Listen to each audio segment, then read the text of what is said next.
Hello, 8th grade, and welcome yet again to our final edition of Johnny Tremain. This is the Chapter 12, Part 1 audiobook.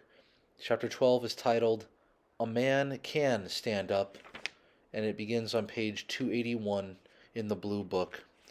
Before reading the first part, of course, I have two questions to guide your thoughts.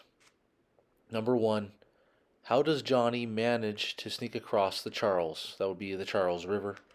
And number two, what news about the war does Johnny pick up upon his journey into Charlestown? So we begin the final chapter of Johnny Tremain. This will be the resolution of the story. Chapter 12. By insignificant back alleys and little trod lanes, Johnny made his way to the ferry slip in North Boston. From there to Charlestown, boats were going back and forth. The wounded were taken off first. No civilian, except only the Boston doctors who had offered their services, were allowed close to the wharf. It was well Johnny had thought to put on Pumpkin's uniform. Mrs. Bessie had been right about one thing. A Yankee caught impersonating a British soldier would be shot. He kept well out of the moonlight and away from the flare of torches, and huddled between a warehouse and a tanning shed. His uniform said he was a private in the 4th Regiment, the King's Own. Pumpkin had not been big and bold enough for a grenadier, nor clever enough for a light infantryman, just a simple foot soldier. Obviously, a foot soldier of the 4th would have left Boston that morning with Percy, would have mucked about for 12 hours shooting and being shot at. And he would not already be back in Boston, unless he had been wounded. The smartness of the uniform, which at first had delighted him, he now saw was a danger. He lay down and rolled in the muck of the tanning shed, tore his jacket on a nail, and pulled off a button. The black and silver hat he stamped on, banged out of shape, and pulled on well over his eyes. He put mud on his face, pricked his wrist, and smeared his cheek with blood. Then he stepped out on the wharf. An officer who had been in town all day moved up to him. Johnny saluted. "Wounded?" "Not much, sir." "Well, better report to the medical officers. They are using that house as a temporary hospital. Others are worse off than I. I'll wait till the bad ones have been tended to." "That's the spirit. How was the fighting?" "Heavy, sir." "Can those damned Yankees shoot straight?" Johnny had been around the regulars enough to know that was a question that should be answered by oaths, in spite of Mr. Lapham's training. The officer laughed and moved down the wharf. Although no townsmen, except only the doctors, were permitted on the wharf, Johnny knew that hundreds of them stood well back and in darkness, gloating. They were not saying much, only watching. Then one man began to whistle, and the next took it up, and the next, and the next. The whistling was shrill as a fife. They had not forgotten the prophecy of that morning. They go out by Yankee Doodle, but they'll dance to it before nightfall.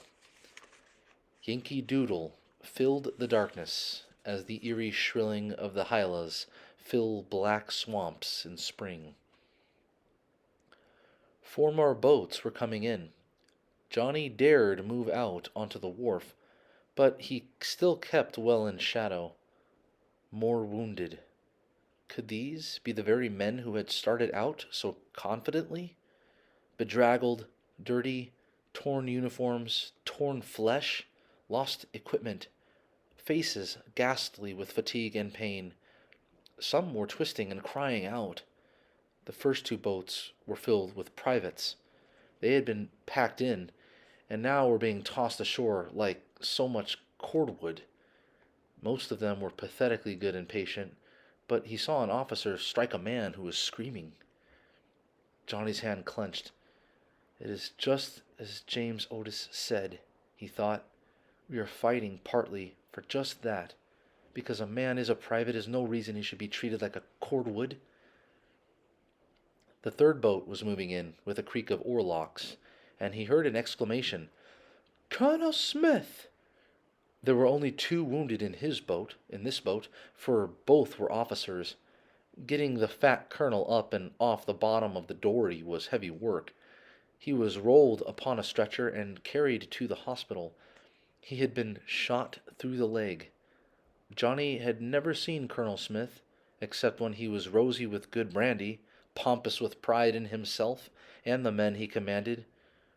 Now he was tallow-colored and as deflated as a pricked bladder. The other officer crawled off, unaided. The torch suddenly lighted his face. A dark, young face, his lips locked to keep down any cry of pain, one arm in a bloody sling. "Rab, oh Rab!" Of course not. It was Lieutenant Stranger. Instinctively, Johnny started forward to help him, for everyone else was so busy with the wounded colonel. Stranger was left to shift for himself. The boy thought in time of his own danger. How curious a thing is war. Last week, no, yesterday, this man was, in a way, his friend. Lieutenant Stranger walked stiffly and in agony toward the hospital. And then another boat, more wounded. The sight of them sickened Johnny. Gray and twisted lips, hollow eyes. But I can't leave. I've got to stay about, watch my chance for a ride over. Next, what was left of Colonel Smith's command began to arrive. They had been marching, and much of the time under fire, for 24 hours. They had gone without food or water. As the men stumbled off the boats, there were plenty of questions and answers. Johnny would not be able to tell Dr. Warren the exact number of casualties the British had suffered, but he could tell him that they thought they were heavy. The very last man of Colonel Smith's command to return was Major Pitcairn. His face still looked cheerful and confident. They had been licked, had they? All right. The tough old Marine had been licked before. As he stepped ashore, suddenly the soldiers about the ferry slip began to cheer. "Let's get back at 'em, Major!" they yelled. He grinned and stuck out his jaw. "Let's take another try," he said, "and if next time we don't clean up on those—" He went off into the profanity for which he was famous to describe what he thought of their enemies. And a roar went up from the men. Now Johnny learned that the bulk of Percy's brigade would be left over in Charlestown, camped on Bunker Hill, until the next morning. Johnny believed the time had come for him to act. The sailors from one of the boats were standing about arguing whether or not they were supposed to go to the Somerset for the night or over to Charlestown. Johnny ran up to them. "I've a message for Earl Percy." He was breathing hard from excitement, but it might have come from running. "Get me over quick, boys." "Oh, you go whistle for your general," said one of them. "You go whistle for your mama. We're sailors, not soldiers, see? Just let me take your boat." "That's irregular." "Well, I've got to get over, and I can't swim, can I?" "You ask Lieutenant Swift. He's in charge of us." The last thing Johnny wanted was to be questioned by an officer. "Will you or won't you take me across?" "Not without orders, you little wabbler." "What's up, men?" a quiet voice asked.